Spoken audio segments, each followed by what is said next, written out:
In this video, we're going to talk about how to spend less time on this, on your phone, on your screen. Name your screen. It's your phone, it's your iPad, it's your laptop.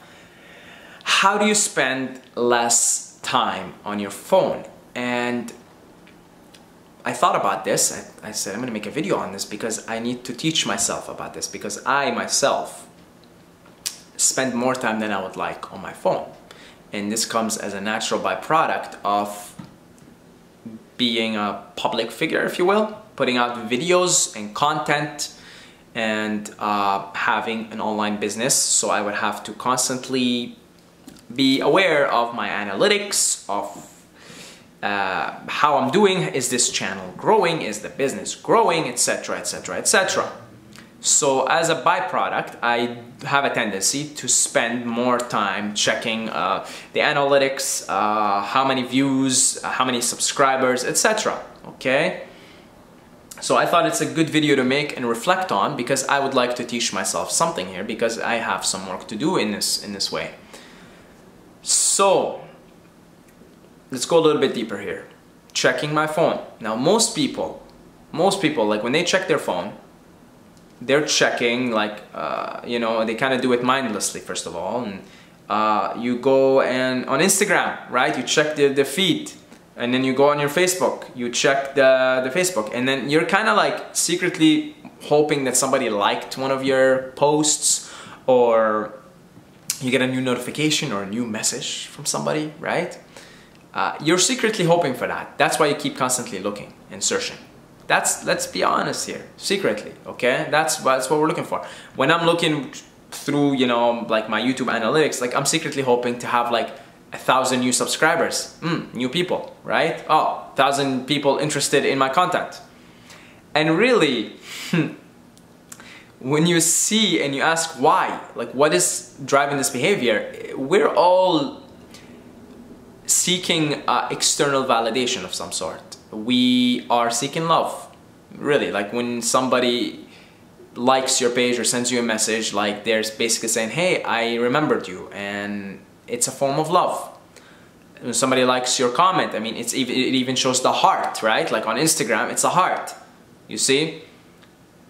It's love. So we're looking for love, really. We're looking for love outside of ourselves from the external world, and that's why, like, most of us are so addicted to the phone, to checking everything. And yeah, we want the love from outside, from externally, because we've been trained that the way to get love is external of yourself. But I don't recall anybody in school teaching you that you are love, and you are beauty, and you are light, and you are energy, and you are consciousness, and you are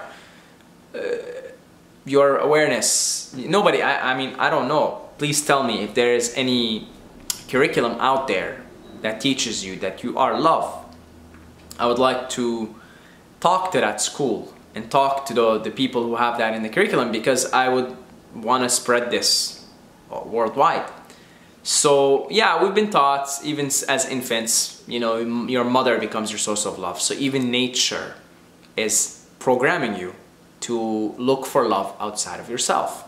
That's part of the genius of the game that we're in. God really wants to forget itself, forget who God is, which is love. So yeah, even nature is designed in such a way to make you look for attention, look for love outside of yourself.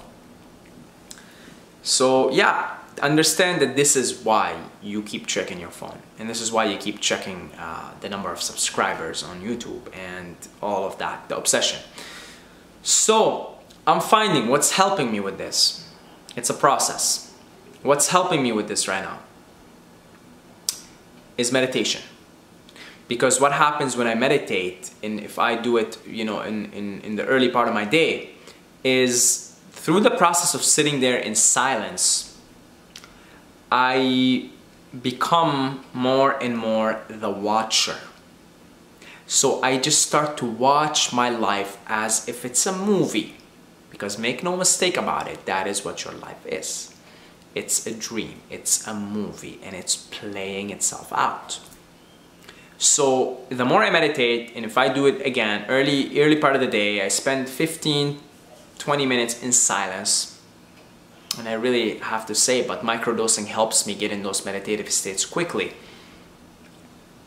I become more and more the observer, more and more the watcher of my life. So I just watch myself. No moral judgment, no mental judgment of good and evil. Like, you know, there is a judgment of it's bad to keep checking your phone. That's a judgment. We want to get past that. But if you just watch yourself, you become the watcher.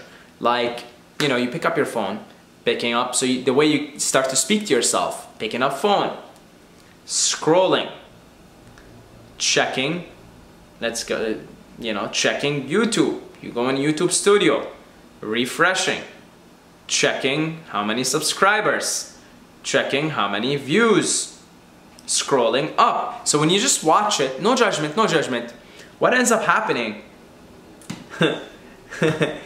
is it becomes very absurd.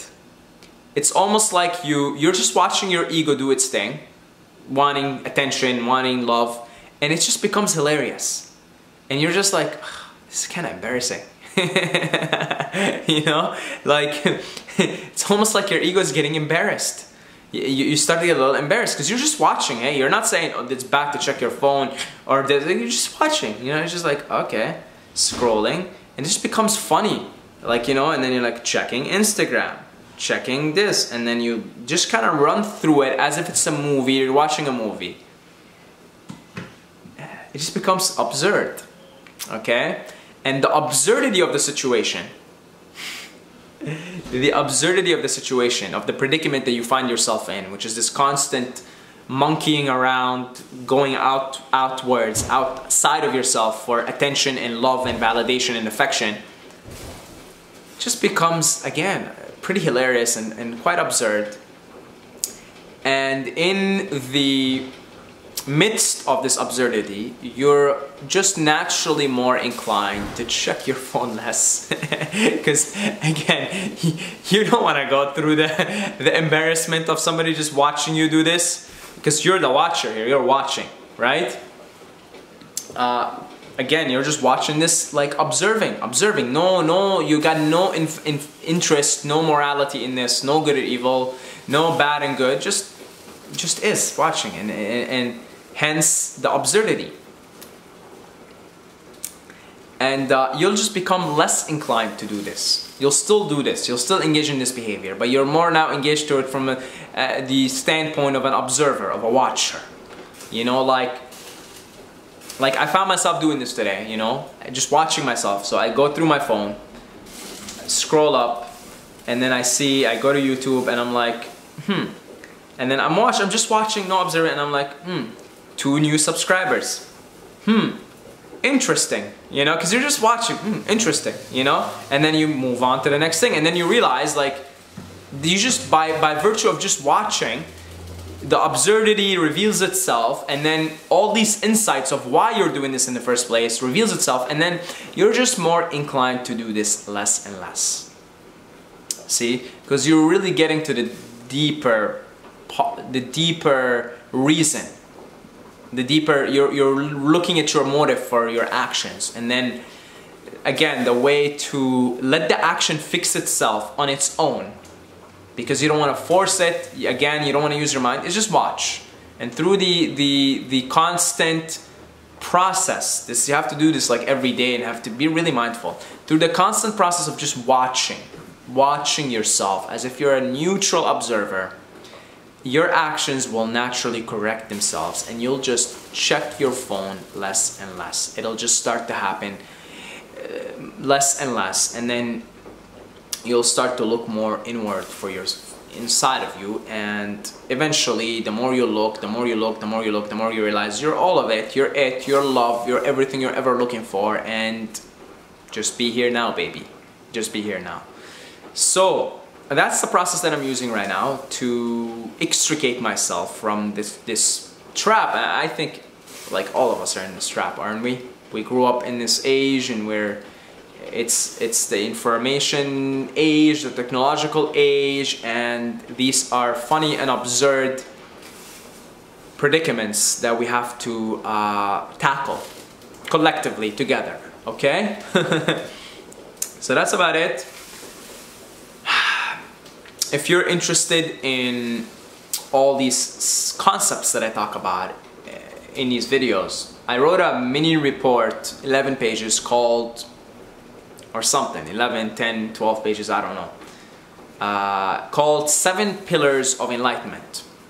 And it's like a cute way for me to have like a system to follow, right? To keep myself accountable and keep myself progressing on this game of enlightenment that we're all playing, ladies and gentlemen.